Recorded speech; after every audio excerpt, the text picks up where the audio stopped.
Good morning. It's 9 o'clock. You found us right here on 13 News Now. Plus, it's time for the Weather Desk. I'm meteorologist Craig Moeller, and I broadcast from the studios here in Norfolk, Virginia, the 13 News Now studios. We've been doing this show for months. Our audience continues to grow. We've been so excited about the feedback we've gotten and the viewership, as you can check out these deeper dives into some of the top weather headlines going on day to day. It's a little different format, and it allows me to kind of take a breath and really dive in and explain a little bit more some of the stuff that's going on. We've got plenty to cover today, so let's jump into our headlines. We're going to start off with a look at those wildfires. Now, we've been talking about the New Jersey wildfire for a while, and firefighters, they're working to contain it. They have made some progress. But as I was looking at the smoke forecast specifically for the New Jersey fire, I noticed there was something else going on in southern Pennsylvania. And sure enough, about 1,000 acres of forests are on fire and burning in southern Pennsylvania. And now there's concern about where that smoke is heading. So we've got updates on both of those wildfires. We'll talk about that. And I'll show you the modeling for the smoke forecast. Stay tuned for that coming up in just a couple of moments here. All right, we also have other national weather happenings, like some flooding going on down in Louisiana. There's also an update on that algae that was kind of making the sea lions a little crazy off the West Coast. Remember, we were talking about some of that? Well, we've got an update on a couple of things kind of naturally that are going on. We're also going to check earthquake activity. We've been doing that a lot because there have been some different things going on. But today, kind of an ominous reminder of what happened 10 years ago. It is the anniversary of the Nepal earthquake. Thousands of fatalities with that occurring 10 years ago today. So we'll show you a little bit of an update on that as we look back on the Nepal situation. And then we've got the outlook. Again, we're going to talk about things like air quality. We're going to talk about the UV index and the fact that it's early season, but there is a sunburn threat. And we'll talk about that. Despite those clouds that are out there, we've got some high, thin clouds. You can still get a sunburn. I'm also going to have an extensive look at your weekend, not just for Hampton Roads, but across the country. So if you're tuning in from anywhere around the United States and you have interest in your upcoming weekend, stay with us here. I'll have an update for you on that. As I mentioned, though, we are going to start off just off to the north up into New Jersey. You can see some spotty showers here out to the west. There's nothing heavy moving in to really help with the wildfires in New Jersey or Pennsylvania. But let's focus and update you on what's happening off to the north. Firefighters in New Jersey are still working to contain this massive wildfire. The Jones Road fire in Ocean County. It's about 90 miles south of New York City. It's burned out more than 15,000 acres. Firefighters have made some progress putting it out. The flames are still around 50% contained. That was a big improvement. We saw them contained up to about 50% yesterday morning, and that was a massive jump. But they are still burning and still only about 50% contained. Evacuation orders have been lifted for all residents, with many of them returning home, not knowing what they'd find. The other 2 days were horrid. Yeah, it was very scary because we had to leave our home, so we didn't know then.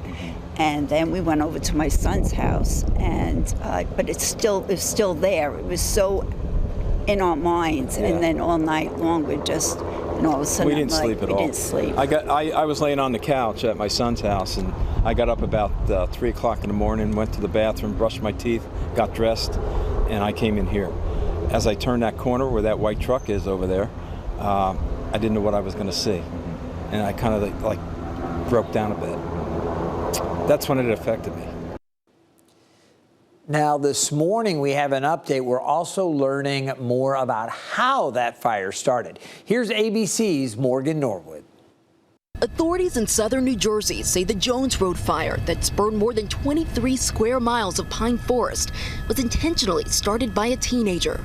19-year-old Joseph Kling appearing via Zoom from the Ocean County Jail. Sir, did you have the opportunity to watch the advisement of rights video, Mr. Kling? Yes, Your Honor. He's facing multiple charges, including aggravated arson.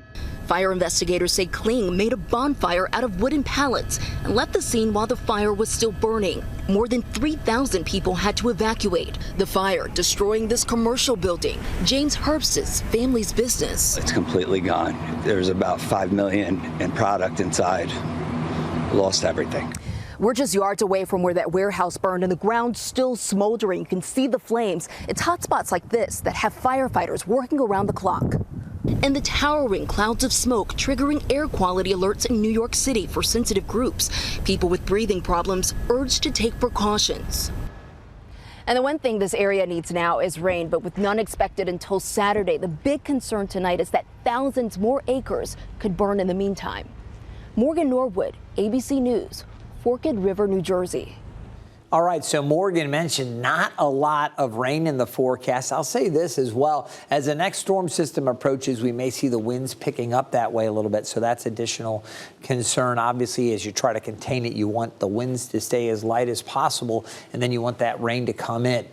As I mentioned earlier, as I was looking at the smoke forecast, I noticed there was another area that needs to be monitored carefully. This one in southern Pennsylvania. There's some forest there that is caught on fire. The fires in Cumberland County have scorched at least 200 acres so far. I've heard reports up to about 1,000.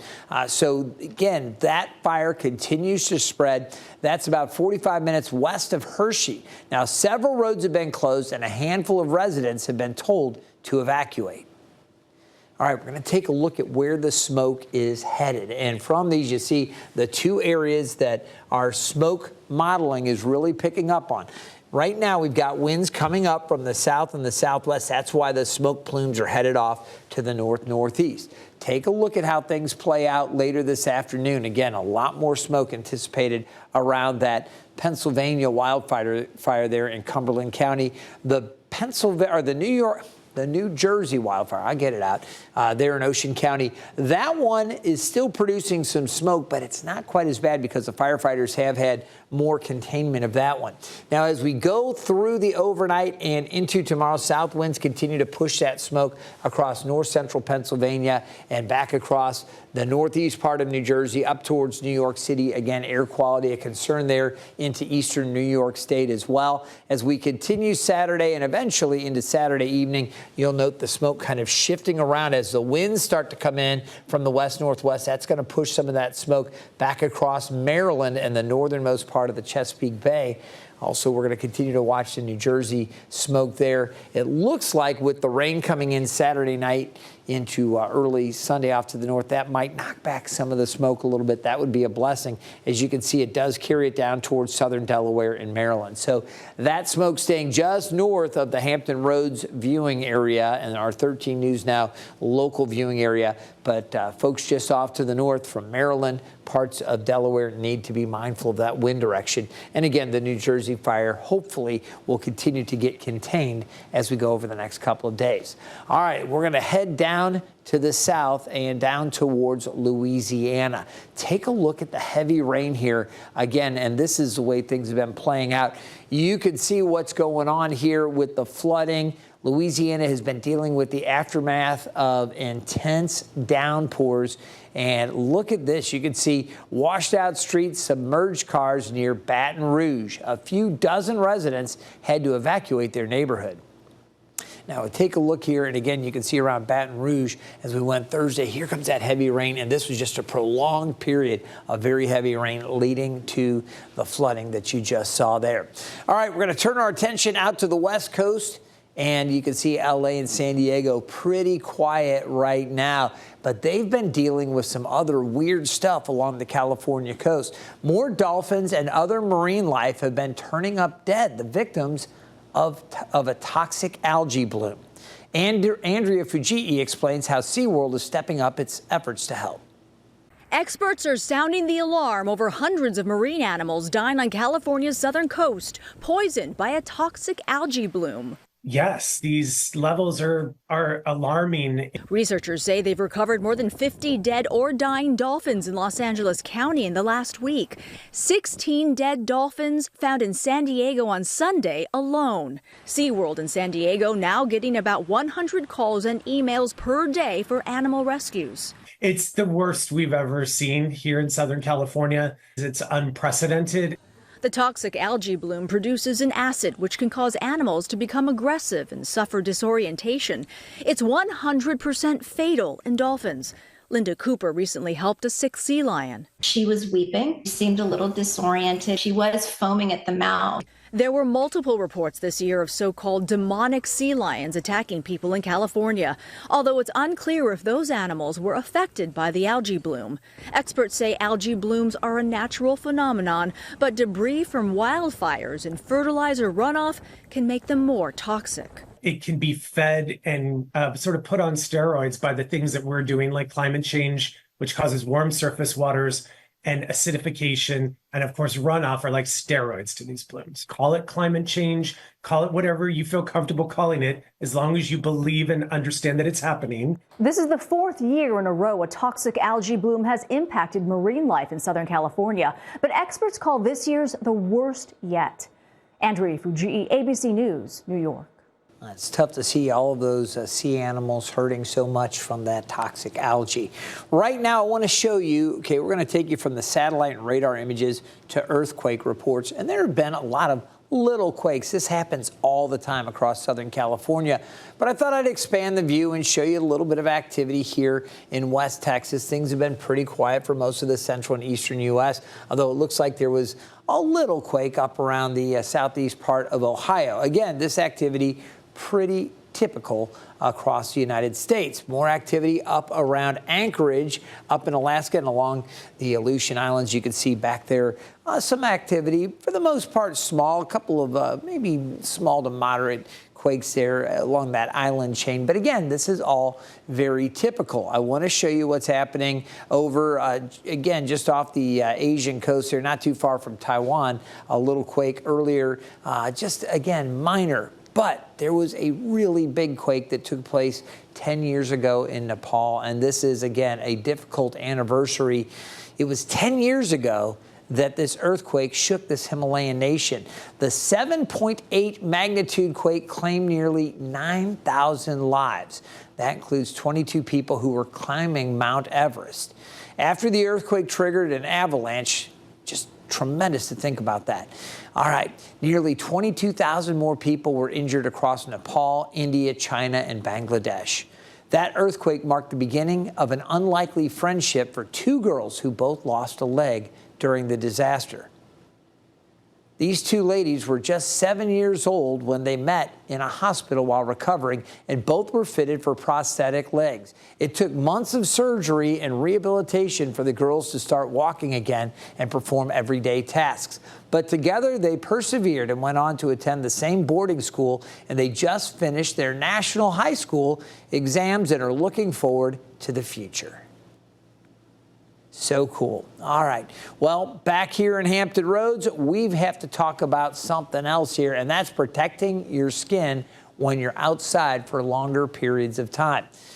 All right. Believe it or not, April is one of those transition months where sunburns, they can occur despite the fact that temperatures are wildly fluctuating. You have cool days where you've got some overcast, but you still need to put on sunscreen.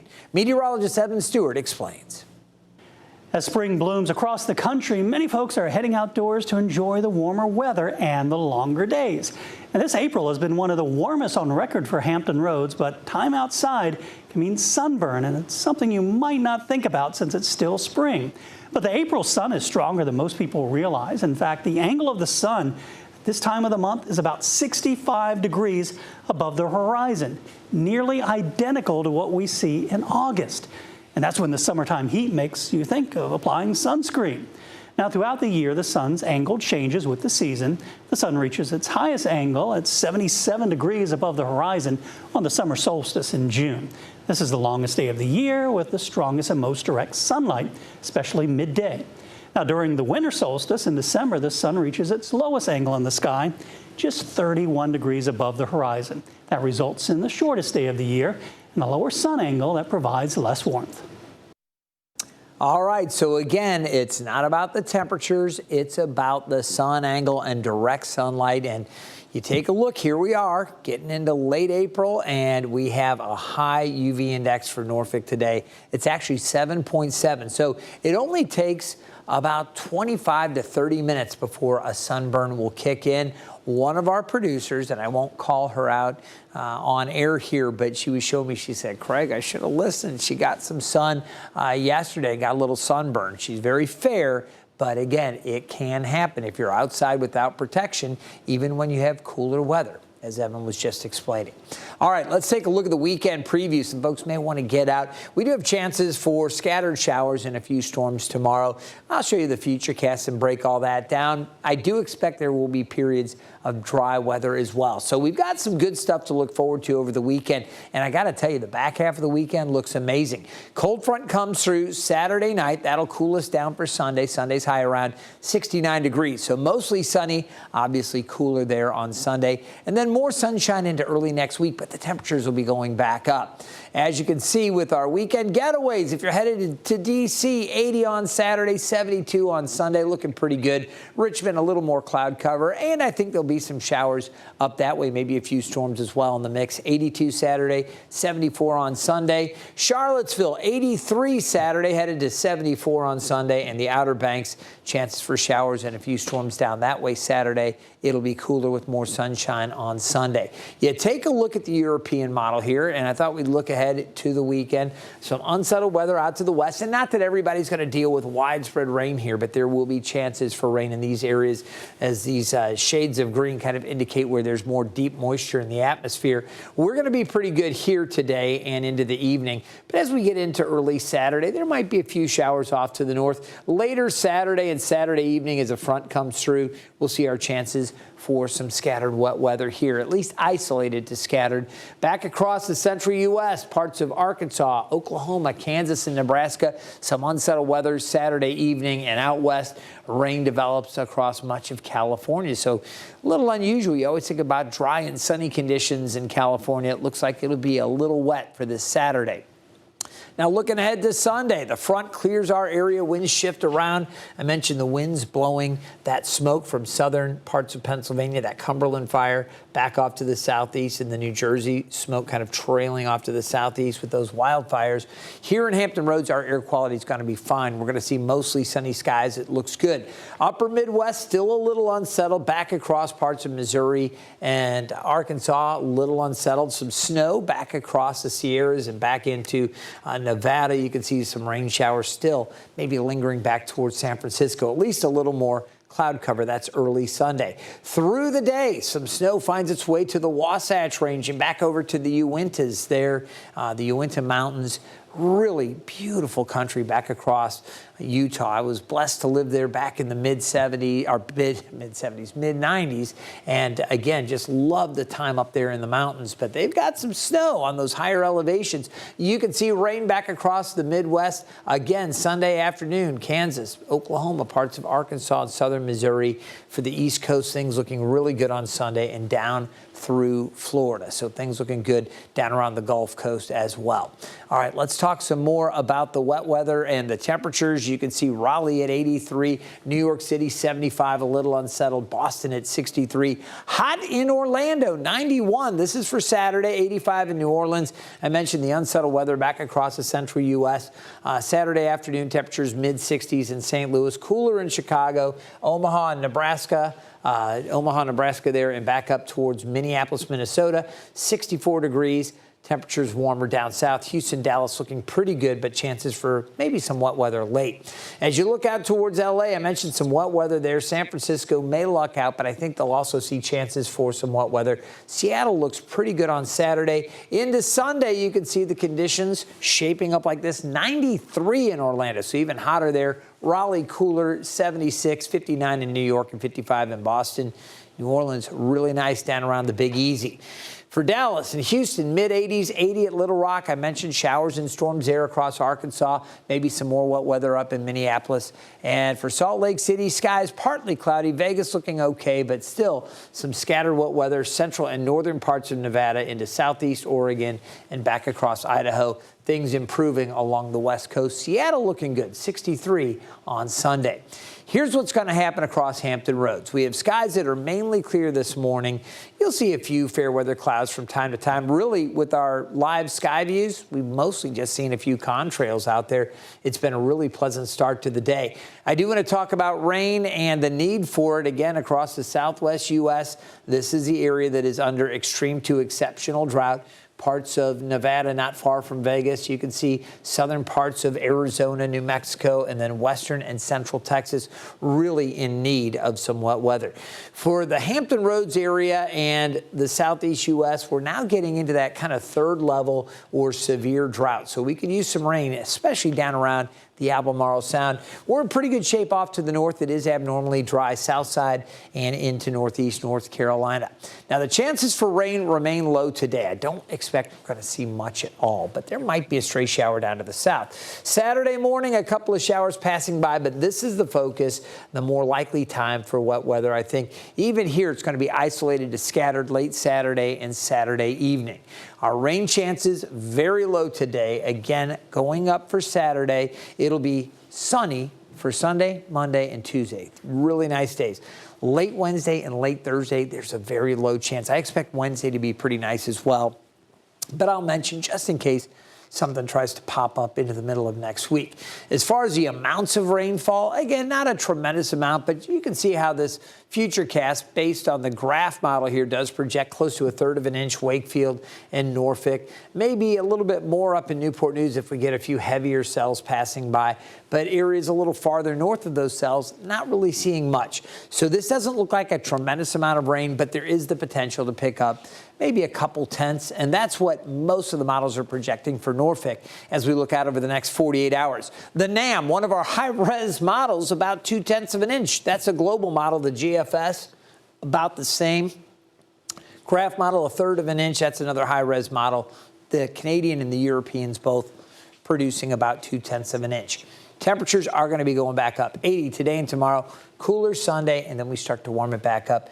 Mid-80s or low to mid-80s Tuesday, mid to upper 80s on Wednesday, little cooler on Thursday, and then another warm up Friday before another front comes through, cooling us down for the following weekend. All right, let's take a look at the precipitation outlook. Wetter than normal for the Southwest. And remember, this is an area that needs some drought relief. I don't know that it's going to be heavy soaking rain, but at least they're not projected to be dry out for that time period, May 3rd through the 9th. That period should be a little bit of relief there for the Southwest U.S.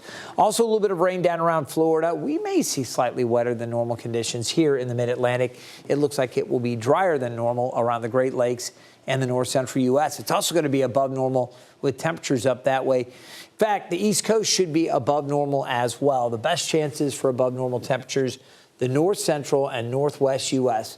It may be slightly cooler than normal down around West Texas. Here's yesterday's number, 70 the high. Normally we're at 73, and for the year we're about almost 9/10 of an inch below average. Beautiful Thompson Creek Window Company sky view at the fountains there at Oyster Point City Center in Newport News. Look at the high, thin clouds out there again. We've seen some contrails, but it's mostly sunny. Remember, you can get that sunburn. That UV index expected to top out around 7.7 today. It is 70 degrees right now. Winds are south-southeast, just 3 miles per hour. Here we are at 9 o'clock, and we've reached the daytime high from yesterday. We will continue to climb these 60s, and temperatures around 70 will jump up close to 80 this afternoon. Now, there might be a spotty shower here or there, but generally we should be fairly dry today with a mix of clouds and some clearing later this evening. Partly cloudy to variably cloudy. A few stray showers to the south, and I think we'll see a little bit developing off to the north and northwest as well. This is Saturday morning, 7 o'clock, some scattered wet weather out to the west. We've got a frontal boundary that's still well out there that's going to get closer to us as we go through the day on Saturday. You'll notice there's not much happening around Hampton Roads This is through early afternoon. So again, if you've got plans tomorrow morning or early afternoon, you should be in pretty good shape. Later in the day, though, chances for scattered wet weather coming in around 5 o'clock and then into the evening. Chances for showers and a few thunderstorms there coming through. It's not as widespread. It's not as intense as what the models were suggesting a day or so ago. We're not out looking for severe weather either, but a couple of those cells may be a little heavier. So plan on checking back with 13 News Now if you're in the area and you need to know. Great way to do that's with our mobile app, and I'm going to put up the QR code for that in just a moment. You take a look at the forecast here out on the water. We're going to find the waves about 2 to 3 feet in the bay, and the ocean water, the seas, also running 2 to 3 feet. So again, for the Chesapeake Bay and the Atlantic waters just east of Virginia Beach, things are looking pretty good. A little gusty up on the bay. Winds could gust to 20 knots later this afternoon. All right, our allergy report. Tree pollen still high. Grass pollen now medium. The past couple days, we've seen it kind of creeping up a little bit. It was showing up as low. Now it's medium, so grass pollen starting to come into play. Temperatures around the downtown area close to 80, 75 in Virginia Beach. You come farther inland, Chesapeake through Suffolk and Franklin, low 80s there. Up in the peninsula, mid 70s to near 80 around Williamsburg, 75 at Gloucester, 69 at Matthews, low 70s for the eastern shore. At the Outer Banks, low 70s. We're going to find temperatures upper 70s to low 80s for northeast North Carolina. Tonight's low down around 67, increasing clouds, low risk of a shower or storm. Tomorrow, a better chance for isolated to scattered showers and storms. Highs back up around 80, so we will want to keep an eye to the radar later in the day. Here's the rest of the 7-day forecast. After that, we're going to see clearing behind that front. Cooler weather on Sunday, 69, a little breezy there, 73 on Monday, and then back into the 80s Tuesday and Wednesday. A lot of sunshine. There is that slight chance for a shower or a storm late Wednesday night, and again on Thursday, maybe a few isolated cells, but I do think we're going to get a nice stretch of weather to start early next week. Remember, you can always stay up to date with the latest weather information by downloading our 13 News Now mobile app. Just scan that QR code right there. You'll download the app. It's a free app, and you get all of this access, the live radars, our forecast updates, any breaking weather or news coverage we have also gets pushed out through our mobile app. So stay connected to us, and we will keep you updated. Hope you've enjoyed this edition of the Weather Desk, and I hope you've had a pretty good week. As we look ahead to the weekend, depending on where you are, some areas going to find pretty nice conditions. Others, you may be dodging a few showers or storms. At any rate, you know you can always turn to 13 News Now for the latest weather information. And thank you so much for finding us here on 13 News Now Plus.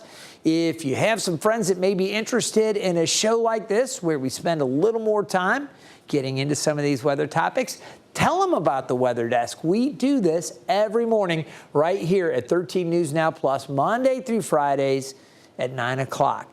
Again, I'm meteorologist Craig Moeller. Thank you so much for joining me, and we'll look forward to seeing you next Monday.